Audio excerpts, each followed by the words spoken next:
So welcome once more, colleagues, to our research presentations for the Non-Residential Scholars Program for Ukraine.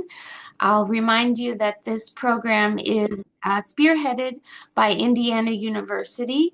It includes participation from 9 universities in the Big Ten Academic Alliance, and the program this year is generously supported by the Big Ten Academic Alliance, including the Senior International Officers Group and the Liberal Arts Deans Group. So we're very grateful to those colleagues for their support of the program and the 9 partner universities. It is my pleasure to introduce our second speaker this morning. It's or this afternoon or evening, depending on where you're tuning in from. It's Dr. Olga Brusylovska. She is Doctor of Political Science, who has been working at the Odessa II Mechnikov National University since 1991. And she has been the head of the International Relations Department there since 2015. Since 2022, Dr. Brusylovska has also been a visiting researcher in the Center of Eastern Europe at the University of Warsaw. Her main research interests include disinformation studies, systemic transformation, and foreign policies of post-communist countries of East Europe and Asia. She publishes widely and teaches courses in these areas, including courses such as foreign policy of the countries of Eastern Europe, courses in regional studies, methodology of scientific project writing, and courses on the Russian-Ukrainian war. The title of Dr. Brusylovska's talk this afternoon, this evening, is Russian Narratives of the War in Ukraine 2024. So Dr. Brusylovska, welcome, and the floor is yours. Thank you so much, Sarah. It's a pleasure and a big honor to be a part of such interesting project and such important, actually, for us, Ukrainian scientists, academics, who are really very deeply involved in the fighting with Russian aggression. And therefore, I choose for my presentation today this topic about Russian disinformation, because as you understand, now all our previous problems, like slow transformation, for example, of Ukrainian economics, Ukrainian democratic system, it was my big interest in previous years. But after 2022, I decided purposely to get more articles about Russian disinformation, because it is really huge, even global problem as for me. And we need to spend all our efforts to try to minimize the influence of Russian propaganda in different countries and different regions. And for today, I have 3 articles about discourse analysis of Russian media. First was published in very famous, very important journal, Regional Science Policy and Practice, and you can just find it online, named Discourse Analysis of Media on the War 2022 in Ukraine, the Case of Russia. And I wrote this article with my co-author and colleague in the Department of International Relations, Irina Maximenko. And actually, for today, this is most cited article in our department. And we understand that people really want to know more about this problem. And after this so-called success, unfortunately, it was a success because of huge problem of Russian propaganda, I published next article Russian narratives of the war in Ukraine as reflected in the Serbian and Polish press, because it was just two case studies about influence of Russian propaganda. Even if people don't understand it, they repeat it constantly, and not only in such pro-Russian country like Serbia, but in Poland too. And this was most interesting things for me, that Polish people and Polish journalists repeat sometimes clear Russian narratives, because they don't understand these Russian narratives.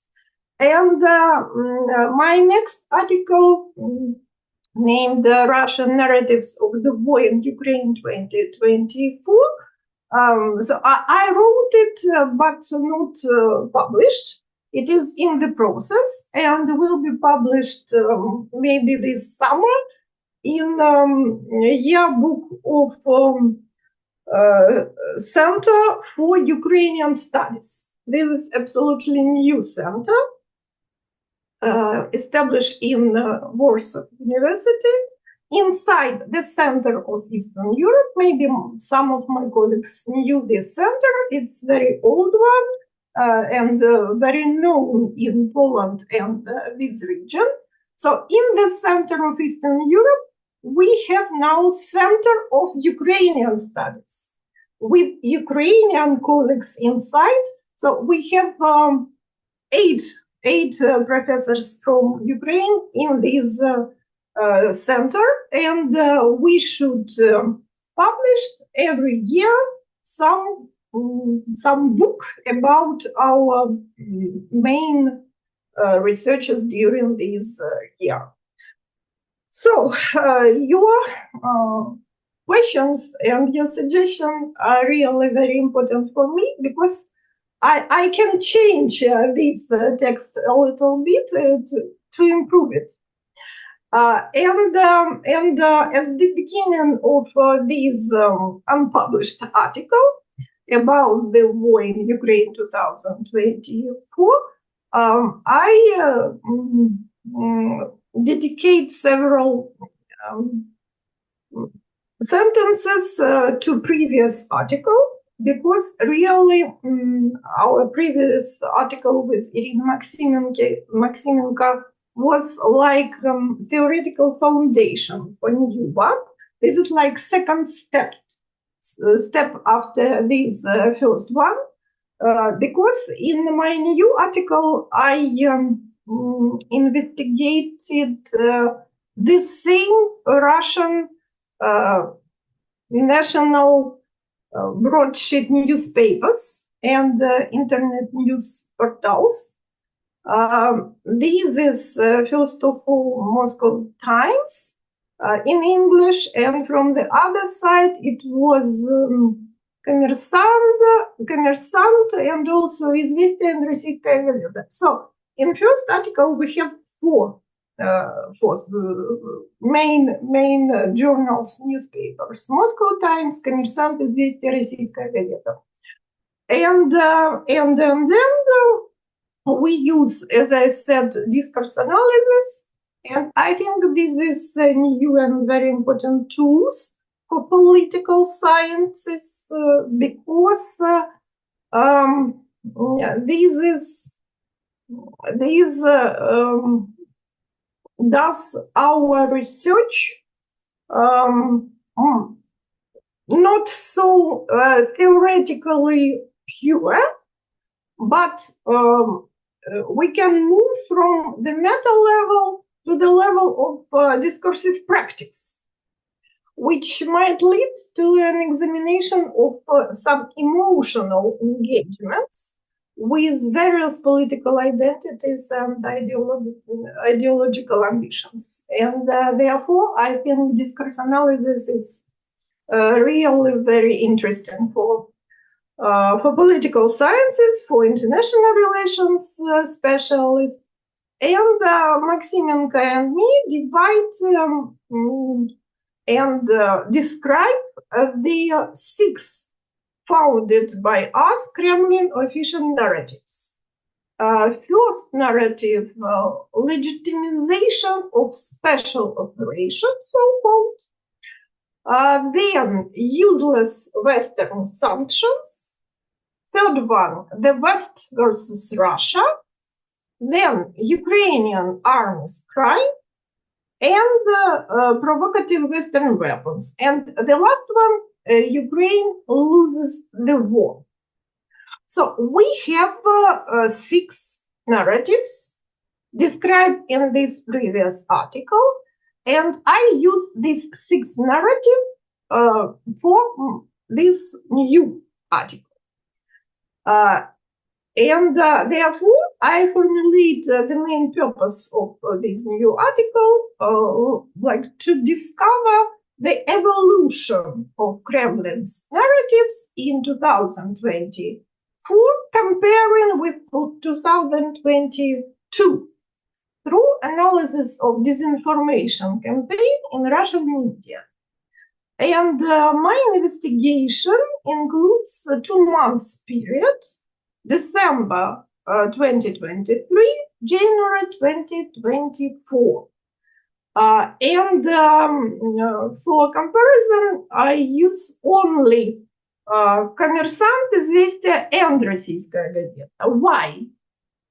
Because the Moscow Times is really absolutely different case. From the very beginning, I mean 1992, the Moscow Times was not actually a Russian newspaper. Maybe somebody is surprised, but it really belonged to the Dutchman, Dirk Sauer. And since 2020, the online edition is also published in Russia. Some of the articles are published together with the English version. Some are published specifically for Russian-speaking readers. Given the interest in maintaining a Russian-speaking audience, the newspaper was extremely careful in its statements, up to a certain point. This turning point began on April 5, 2022. I think this is a very interesting case, because in this day, Roskomnadzor blocked the website of the Moscow Times for mentioning that 11 riot police fighters refused to fight in Ukraine and went home. So this is only one phrase. But in November 2022, the Ministry of Justice of the Russian Federation added their publication to the register of foreign agents. So for today, the Moscow Times is foreign agent. And we can say that the critical view of Russian reality has stopped appearing in all newspapers in Russia, which indicates that a free press no longer exists in Russia. The press is only needed to voice official narratives with more or less success.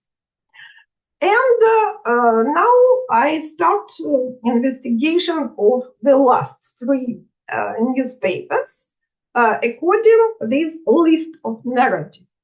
So narrative 1, the special operation.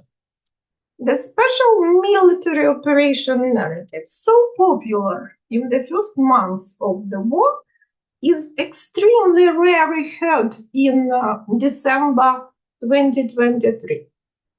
It was not abandoned at all, probably due to inability to replace it with something else. And increasingly important role in this narrative is played by the opposition of bad Ukrainians to good Russian soldiers, whose participation in the military is invariably seen as a feat in the name of the motherland. So during the summing up of 2023, Izvestia writes about the new heroes of Russia explaining in detail to the reader how he should perceive their deeds. Also, they initially, and as the Russians themselves admit, unsuccessfully formulated goals of special military operation, for example, so-called denazification of Ukraine, are not in doubt. Just some examples from Известия. Pushilin stated the need to bring the denazification of Ukraine to the end. Or the Ministry of Justice of the Russian Federation recognized the greeting "Glory to Ukraine" as a Nazi slogan. This is Известия from January 2024. So, according to the Russian newspapers, the war is dragging on because of the Russian Nazis are violating the rules of war, while Russian troops haven't been carefully preparing and striking with surgical precision without destroying civilian infrastructure. This is typical. However, compared with the first months of the war, the beginning of 2022 was marked by a desire to silence, obscure, and distract the public attention from the goals proclaimed in February 2022. Looking ahead, it should be remembered that the Kremlin still had to forget about the neologism of special military operation and call the war a de facto war. I mean, from the end of March 2024. So, over 2 years, many people in Russia have been imprisoned by simply mentioning the war on their social media. Then, these people were called traitors and spies. And now this word war has become acceptable in the public space. But no one from these imprisoned people is going to release. This is interesting too. Next narrative, useless Western sanctions. The main leitmotif of this narrative is the confrontation of the fruitless efforts of the West and the quite fertile results of Russia's activities. Therefore, according to the conclusions of all newspapers, the West is increasingly terrified of the future, and democracy has long been over there.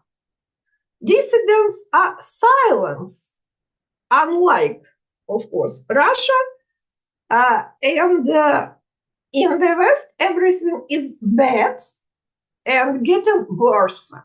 For example, in Известия, the countries of Europe most affected of deindustrialization have been named. Or decline and desolation. Lithuania's economy is plunging into a gulf of crisis. Or in France, they called for the lifting of anti-Russian sanctions to save the economy. And of course, apart from this narrative, what is bad for the West is actually the end of Ukraine. Российская газета, for example, emphasized Ukraine shoots as many shells in 3 days as France produced in a year. Or the British government was asked to transfer secondary boats to Kiev. Of course, while the West is dying, Russia is gaining points in its development. Известия. The crisis failed. The West recognized the economic recovery of the Russian Federation in spite of sanctions. Or Maduro pointed to Russia's victory over NATO and Western sanctions. Interesting that Izvestia constantly quotes only some foreign experts. For example, the German Defense Ministry was surprised by the combat capability of the Russian army. The conflict in Ukraine ends in a catastrophic defeat for Kiev and the United States, said McGregor. Or Scott Ritter predicted that the special military operation in Ukraine will end in 2024 with Russia's victory. So this narrative has not undergone evolution in 2 years. According to the Russian media, Western sanctions have no impact on the Russian Federation because their leadership adopts steps that effectively mitigate the effects of sanctions. There are immediate effects for the Russian economy, but Russia is capable of overcoming any long-term Western sanctions.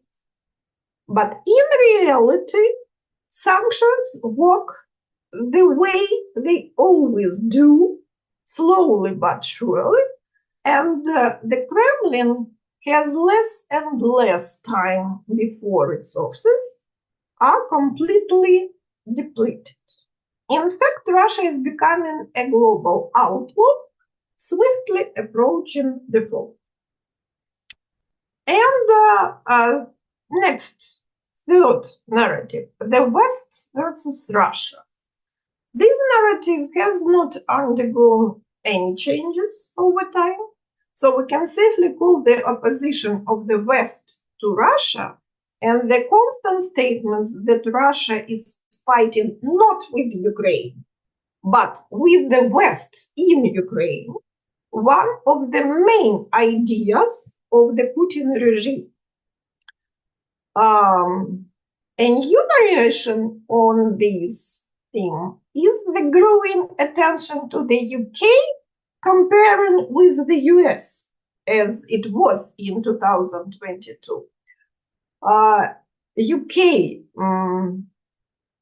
example.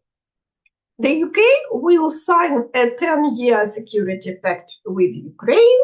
London plans to share naval experience with Kiev were nonsense because Ukraine does not have a fleet. Britain's possible sending a warship to the Black Sea to strengthen the armed forces would be a major mistake. The Russian military will make every possible effort to eliminate British weapons in order to prevent attacks from Ukrainian units in the Black Sea. It was this big quotation from Izvestia.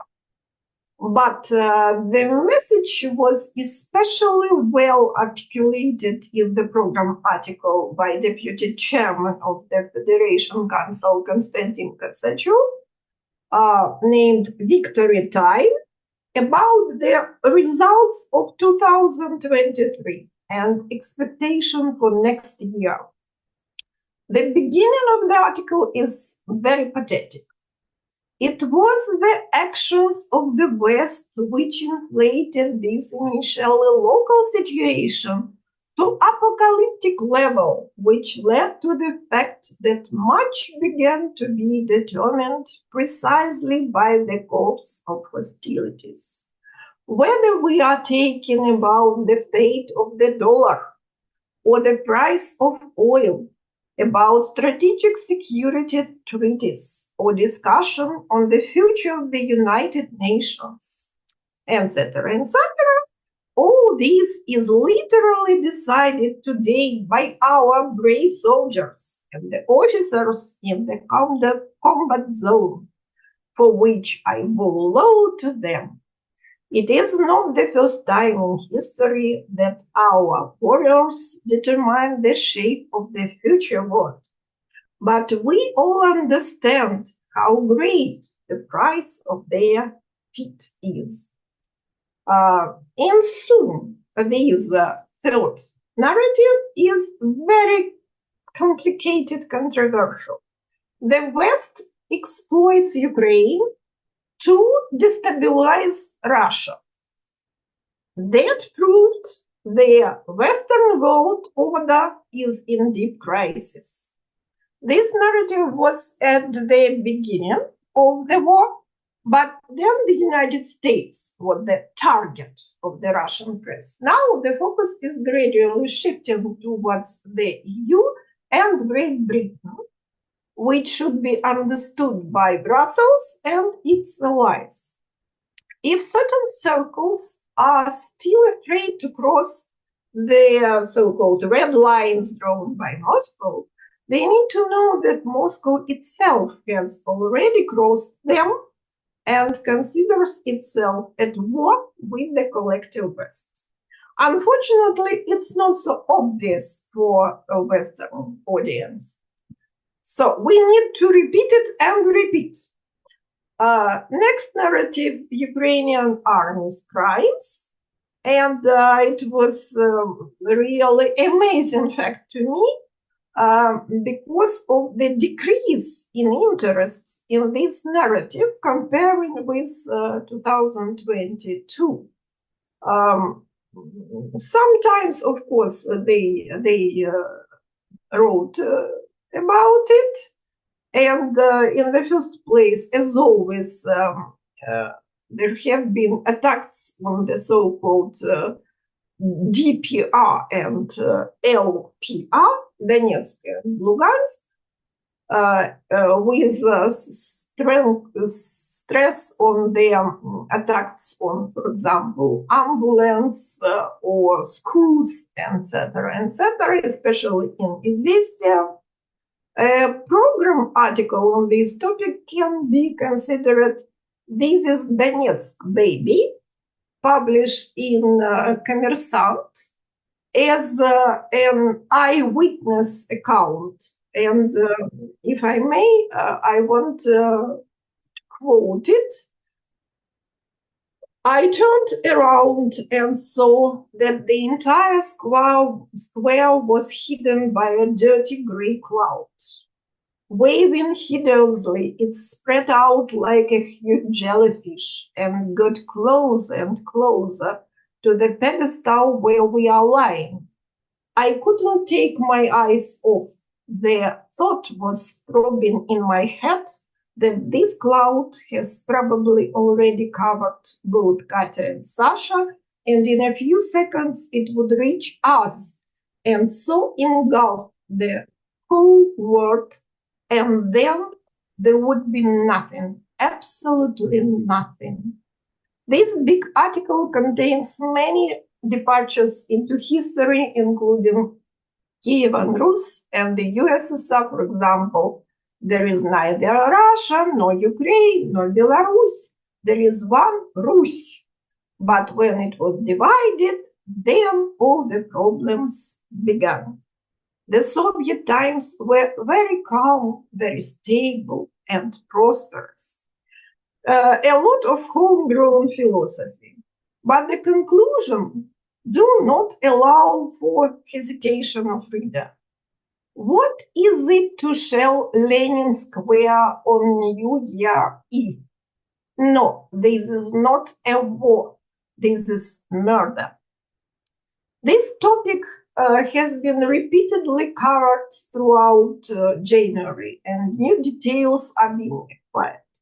So again, the testimony of innocent eyewitnesses was intended to show the inhumanity of Ukrainians. But in fact, this picture shows only the inhumanity of war. And the question arises, is the Russian reader really not able to ask himself who started this war? Only one question, everything obvious. And of course, topic of Mariupol is being actively added to these. and Commerçant was very, very active in this topic. For example, there was article about a senior soldier of the National Guard of Ukraine who, while torturing a captured Russian serviceman, cut off his ear and then killed the victim with a shot to the head. According to the testimony of witnesses, this Ukrainian soldier began to brag about what he had done. At the same time, the senior soldier noted that he cut off the prisoner's ear not only to get him to talk, but also he looked like a Muslim, which means, according to his version, because of the severed ear, he will not go to heaven after death. So there are very strange points in some of these articles. And to conclude this narrative, this fourth narrative pursued that the armed forces of Ukraine commit war crimes, bombard cities and villages, and torture captives. But the number of mentions of the crimes of the armed forces of Ukraine has nevertheless become relatively less at the beginning of the war, and it should be investigated more, because I really now don't understand the real cause of it. Fifth narrative, provocative Western war weapons, can be divided in two parts. On the one hand, the backwardness of the West in the production of weapons is shown. For example, prisoners of armed forces of Ukraine declared their unsuitability of German mother infantry, fighting vehicles at the front. Or Bulgaria will provide Ukraine with 40 missiles. Or France pointed out the vulnerability of Caesar houses transferred to Ukraine, etc., etc. And on the other hand, it points to the weakness of Western economies that cannot withstand an armed race with the Russian Federation. Of course, they underline the success of the Russians in the development of new types of weapons. This is beyond doubts, they say. Therefore, the Russian officials' rhetoric on weapons delivery to Ukraine can be described as the attempt to blame the West that likes to hit Russia. The difference in this narrative at the beginning and now is that in the beginning they put pressure on the fact that weapons prolong the agony of Ukraine, and now they do no matter at all. They are of poor quality, and whether they are imported or not does not affect the course of war. And the last narrative, Ukraine loses the war. This is maybe most important and most carefully developed in late 2023, early 2024. Obviously, this is due to fatigue of Russians from the prolonged war, dissatisfaction with the economic consequences, and the need to inspire them with the prospect of early victory. And they have several arguments for such so-called optimism. First, the losses of the Ukrainian army. Secondly, The transition of the Kiev junta to methods of terror and intimidation, and as an example of this terror, the Izvestia wrote about the murder of Ilya Kiva and said that this murder of Kiva is a signal to those who are already in Russia and to those who are going to flee to the Russian Federation on the eve of the surrender of Ukraine. Third argument, the reluctance of Ukrainians to continue the war, and fourth, the worsening depression in the camp of Americans and Europeans. Maybe this is the biggest part of this narrative. Depression of Americans and Europeans.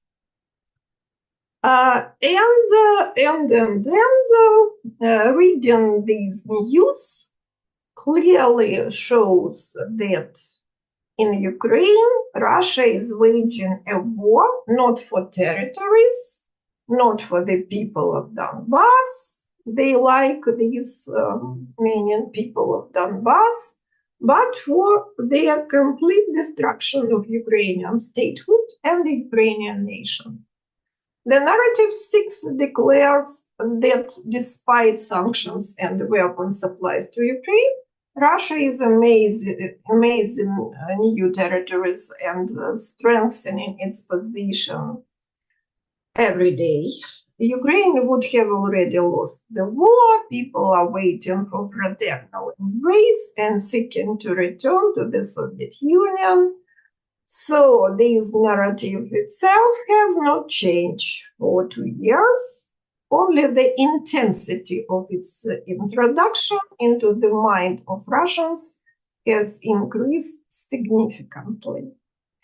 And to conclude this long speech, sorry for this, we have this habit to have 2 more.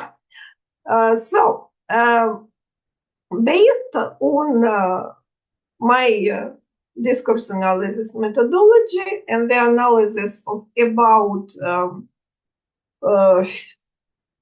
8,000 news items in Известия, Коммерсант, and Российская газета, we can say that all 6 most demanded in 2022 narratives in the Russian media were checked with the aim to see if they are keeping at the same level or get some evolution. And the answer is that some evolution is being observed. And first of all, we can say that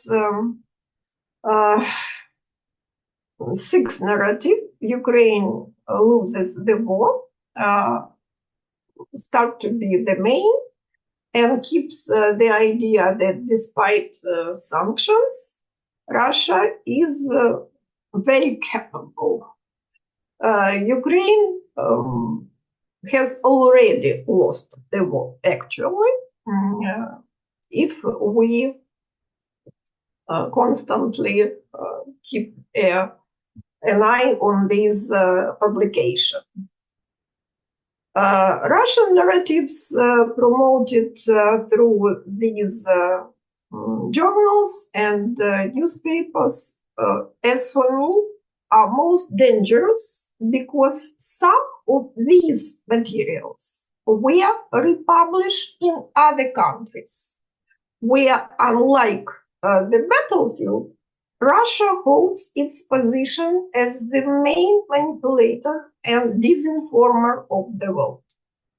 Also, the voices of Putin supporters have weakened in recent years, and the crimes of the Russian army have become obvious to everyone.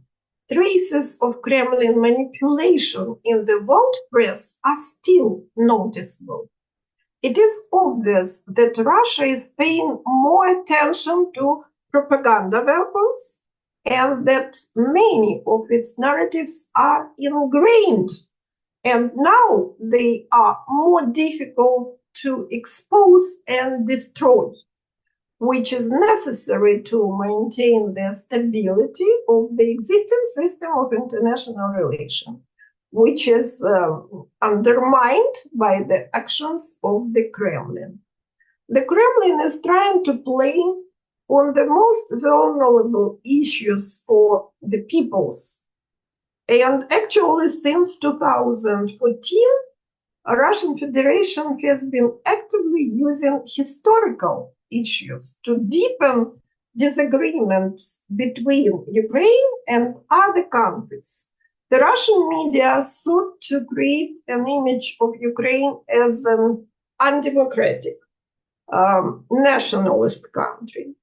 The explosive mixture of painful historical memory and fatigue from the current war potentially threaten us with negative dynamics if local media across the whole planet perceive Russian narratives as uncritically as it used to be. In this regard, the question arises about the need for stricter control over the quality of information and countering Russian disinformation on the global scale. Many thanks for your patience. Thank you, Dr. Brusylovska, for this very interesting talk. We have about 20 minutes for discussion and Q&A. So colleagues, please use the raise hand function if you'd like to ask a question or a comment. And I see that Roman has a hand raised. So please, Roman, go ahead.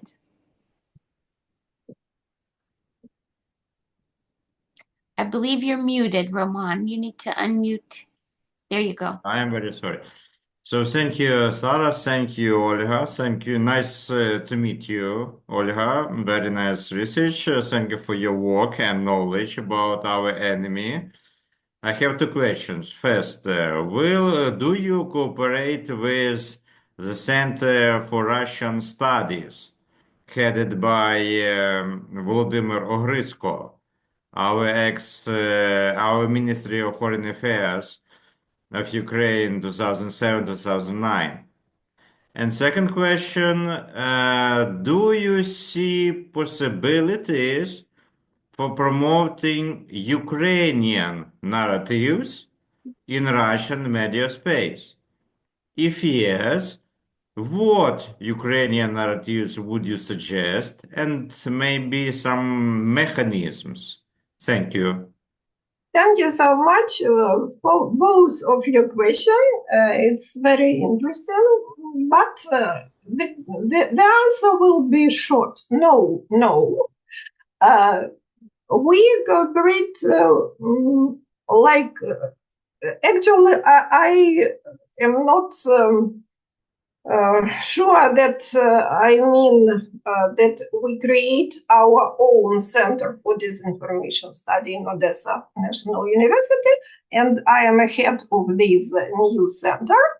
And we cooperated with many centers globally, first of all in the UK and in the USA. But we are strictly scientific academic center, and we try to provide not analytics actually, but academic articles for publishing in high-level journals around the globe. Because we see this gap. We have a lot of very good analytics, but only several academic articles. And therefore, we decided to keep an eye on this sphere, academic sphere. And about Ukrainian narratives, of course, this is a huge problem. Really, we lost a lot of time for countering the Russian disinformation. And of course, we need to work on creation of so-called net of Ukrainian friends and work through this net. But it's absolutely impossible to disseminate our Ukrainians narrative in Russian press. Because in Russia, as I said at the beginning of my speech, there is no free press at all, zero. If we talk about Russian, I don't know, diaspora or dissidents abroad, actually, I don't believe in good Russians at all. Maybe there are 1 or 2 persons, but no more. And therefore, I am not sure we should discuss these narratives with Russians. We should do it with European, non-European, Latin American, African people, but not with Russians. I don't see the space for such dialogue. After the end of the war, it's possible, but not now. And they don't want us for such dialogue. Thank you, Roman. Thank you. Thank you for those questions. Other questions from colleagues? Yes, Yulia, please go ahead. Thank you for such interesting lecture. And as my first question, and you have a part of answered of it, but I know that some Russians know the truth, and they are silenced, but that's their position. But maybe in your studies, maybe you have studied about some sources. I understand it's not newspapers or some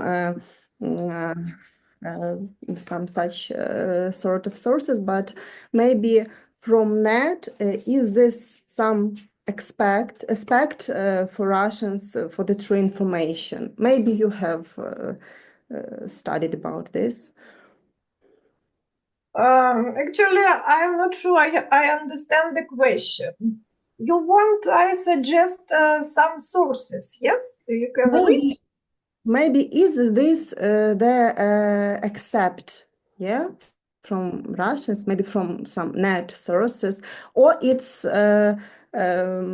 emptied for everyone and they are locked for Russians? Yes, I think for today, Russians are really a country very closed, like North Korea, something like that. We don't understand because this evolution was very quick, yes? And we remember other Russia, but now it's like quasi-Korea. Quasi-North Korea. And all laws for North Korea are now what in the Russian Federation. And therefore, I don't know more or less normal newspapers and journals in Russia. Maybe we can see again the Moscow Times, but as I say, now this is a foreign agent according to the Russian law. Thank you. Thank you, Yulia. Natalia Kudryavtseva, please go ahead. Thank you. Hello, everyone. Thank you very much for this very interesting talk. And I've been doing a lot of discourse analysis myself, and I'd like to ask you about the first narrative on the special military operation. And have you traced any transformation of this narrative to the narrative of the war? because as far as I see now, Russians do not speak so much about the special military operation, but they already speak about the war. And if you noticed, when did this transformation take place? And if they speak about the war, what kind of war are they speaking about? Is it a war against the West, or is it a kind of existential war? I think existential war is the war with West. This is the same. This is synonymous. And if we talk about evolution from special operation to war narrative, it's not easy to find. But as I said, maybe it is April 2023. It was firstly in the newspapers, this meaning of war, like war in Ukraine, yes? But it is not very common even today. So we shall say that there is coexistence of two synonymous, the special military operation and war in official sources. For today. I don't know what will be next morning. Thank you. Thank you. Natalia Shlikta, please go ahead. Yes, thanks a lot. Thank you a lot for your presentation, which I think is very important for us to know what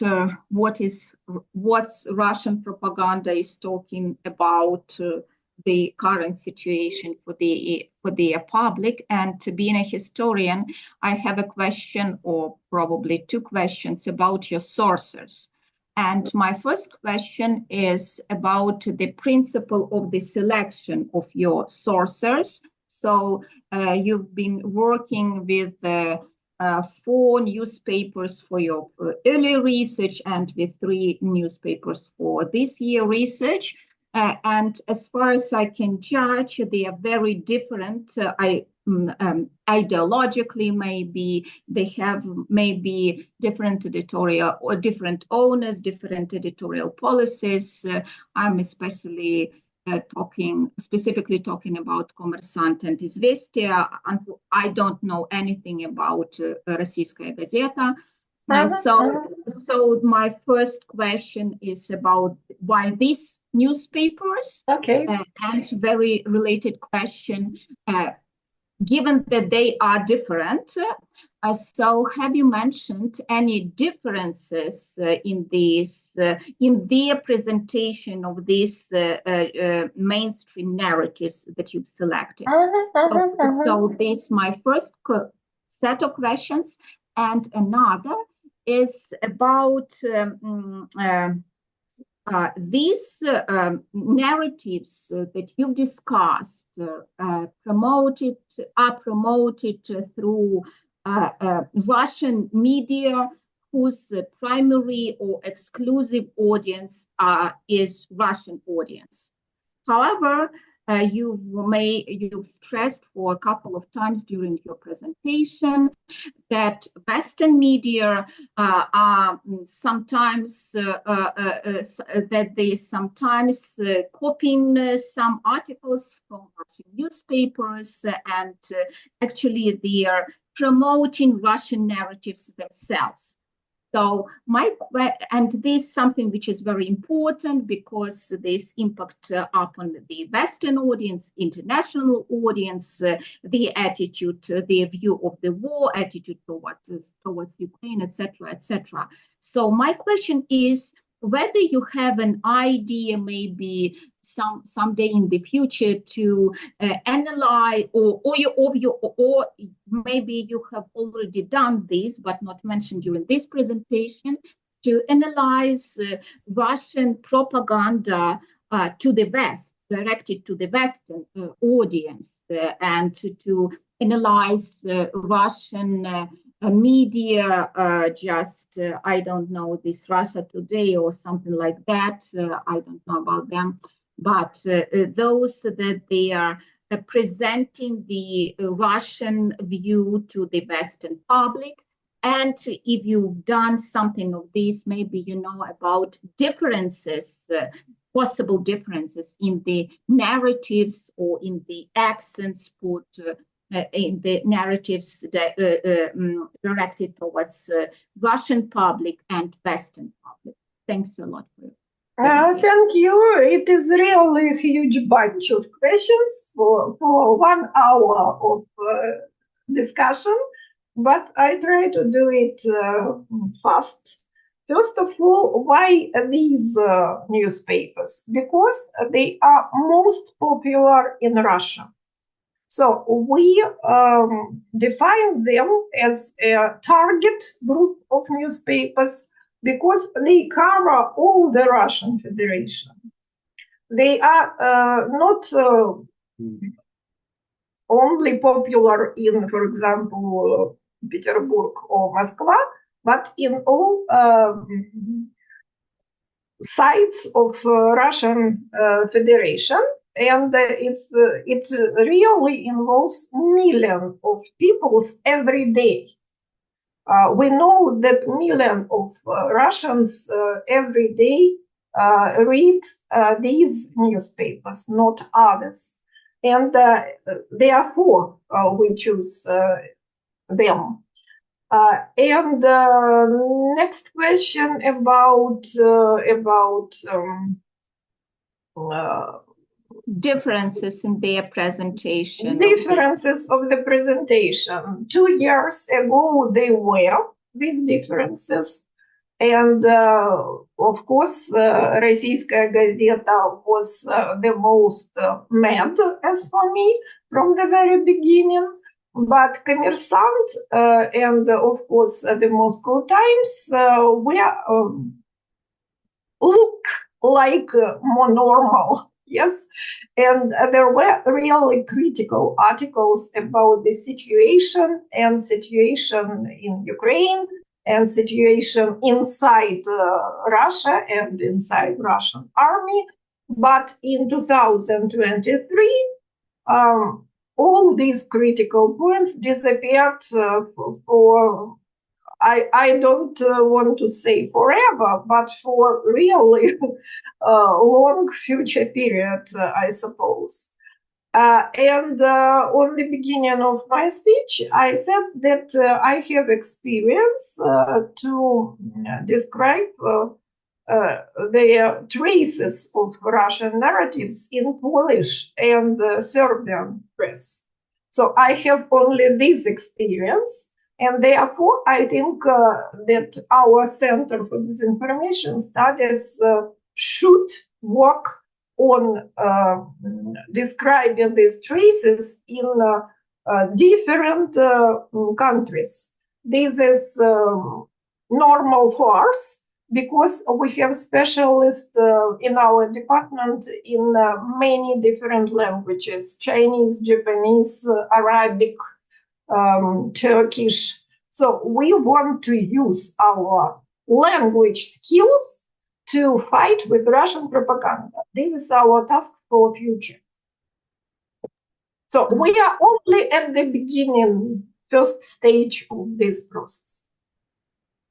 Thanks a lot, but I understand, I've understood this from your presentation, but my question was about the analysis of Russian Western-oriented media. So I'm sure they have lots of newspapers, blogs, internet facilities, who are just promoting this in the West.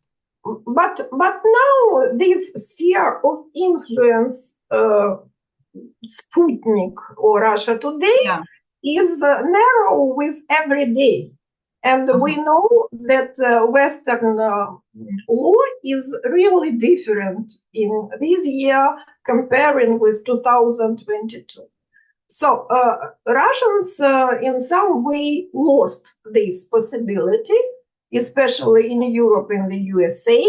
But of course, they have their audience in Latin America, in Africa, in Asia, and this is a huge problem. Yeah.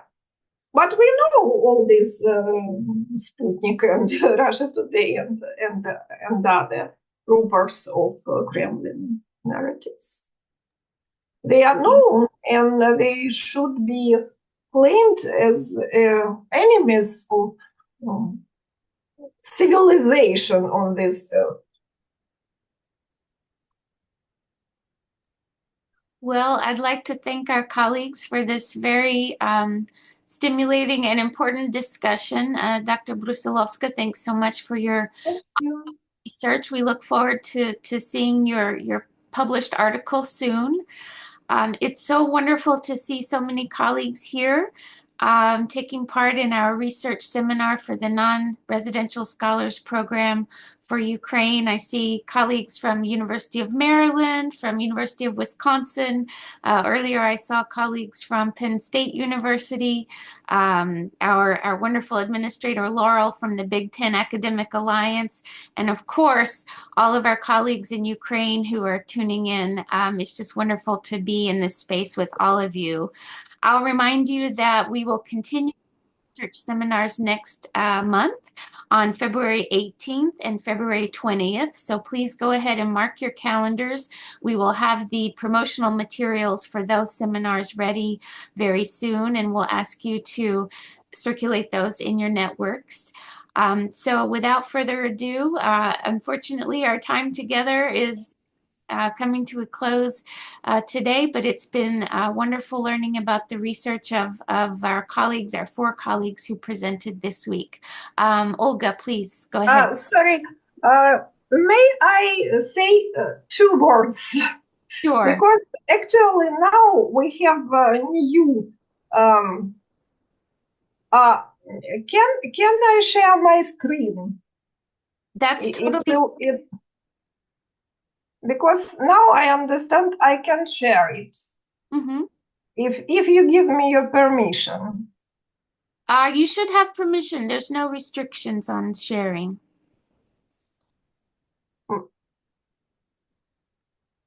It doesn't work. Okay, I try again. Okay. So, yes, now we. This is logo of our center, Odessa Center for Disinformation Studies, and you can find information about our center on the official site of Mechnikov University. So, February 17-19, we have International Winter School on Disinformation, and we have very interesting speakers here, as you see. This is Johannes Angermüller. He is the president of DiscourseNet Association. And actually, this is Ernest Calva, professor of University of Maryland. So we are very lucky that I am a part of this project, and I have possibility to have such a prominent scientist as Professor Calva in our school. Then we have participants from Bulgaria, from Germany, from Latin America. This is a small school, but as for me, this is very important, and everybody is invited to be a part of this school. And if you want, you can register for the participation in this school until February 10. This is the link. I don't know how I can share it, maybe in our chat, for example, here. Sure. Yes, I put it here, and everybody who wants can just copy and paste and register for participation in Odessa Winter School. Thank you so much. I'm really excited for this new initiative. Thank you. Congratulations. That's a wonderful opportunity. If you want to send more information to our program email, we can disseminate Okay. on the listserv as well. Yeah. Actually, I can put it in Telegram channel. Yes. Yes. Mhm. Yeah. Works great. All right. Well, thank you once again, everyone. Please take care, stay safe, and we'll be in touch and looking forward to seeing everyone at the February seminars.